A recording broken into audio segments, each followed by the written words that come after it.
A most peculiar New Testament selection for the Common Lectionary's second reading was chosen for the first Sunday of Lent, Year B. The seemingly bizarre and mind-boggling 1 Peter chapter 3, verses 18 through 22. Commenting on this passage, Martin Luther once said, "This is a strange text, and certainly a more obscure passage than any other passage in the New Testament. I still do not know what for sure the apostle means." Attached ones. Christ suffered for sins once, the righteous for the sake of the unrighteous, that he might lead you to God. Put to death in the flesh, he was brought to life in the Spirit. In it, he also went to preach to the spirits in prison, who had once been disobedient, while God patiently waited in the days of Noah, during the building of the ark, in which a few persons, 8 in all, were saved through water. This prefigured baptism which saves you now. It is not a removal of dirt from the body, but an appeal to God for a clear conscience through the resurrection of Jesus Christ, who has gone into Sky Vault and is at the right hand of God, with angels, authorities, and powers subject to him. Can you see why Martin Luther was baffled by this passage? What's going on in it? Contemporary culturally informed scholars can offer significant insights that were simply unavailable to Martin Luther.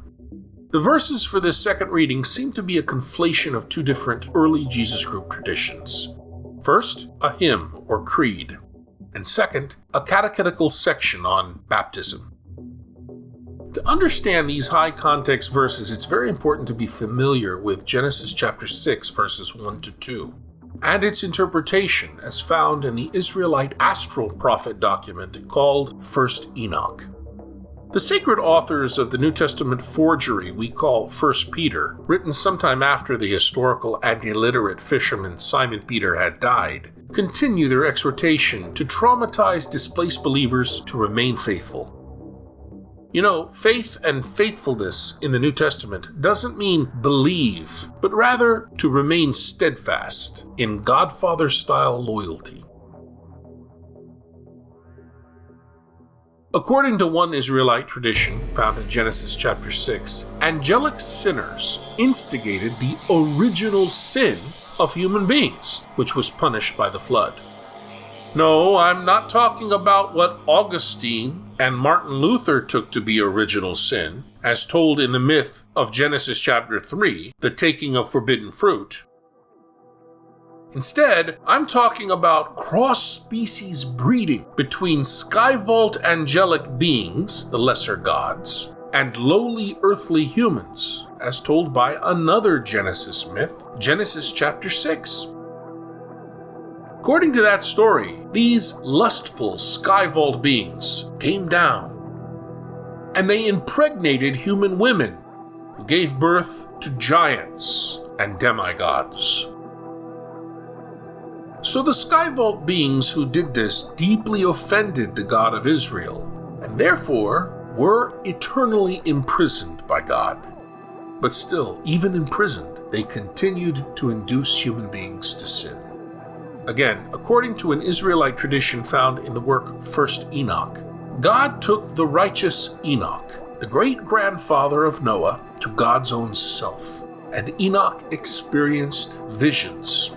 In his altered states of consciousness experiences, Enoch took sky journeys. He ascended through a series of sky vaults, where he announced to the angelic spirits that they would be imprisoned, as told in 1 Enoch chapters 12 through 21. Why? It was punishment because of their wickedness, as told in 1 Enoch chapter 6 through 11 and Genesis chapter 6. Like John the Seer, who was the author of the book we call Revelation, the sacred authors of 1 Peter, maybe Silvanus, mentioned in chapter 5 verse 12, and maybe Mark, mentioned in 5 verse 13, these men were very familiar with 1st Enoch. They present the risen Jesus as another Enoch, a new Enoch, who, as he was raised to life, ascended through the sky vaults to be exalted at God's right hand. Along his way up into the sky vaults, the risen Jesus announced to angels, authorities, and powers that were imprisoned that they remained condemned and would be subordinated to him. Likewise, just as God once saved Noah and his family, being 8 in number, 8 being a symbol of resurrection, like Justin the Martyr writes in his dialogues, so now in the present, God is saving Israelite Jesus Group members who are forced on migration, treated as shameful strangers and resident aliens throughout Asia Minor. And how are these poor people being saved? According to the authors of 1 Peter, their salvation happened through the deluge of their baptism. Thus, baptism, which gives believers new life initiated by the resurrection of Jesus, now saves believers by fostering loyal obedience to God's will. Jesus' own successful passing of the test of his loyalty as beloved Son in the Gospel of the same Lenten Sunday, Mark chapter 1 verses 12 through 15, is a fitting partner to the verses here of 1 Peter, which assure believers who are traumatized and going through real pain that they can be as successful as Jesus in remaining steadfast when their loyalty to God is tested.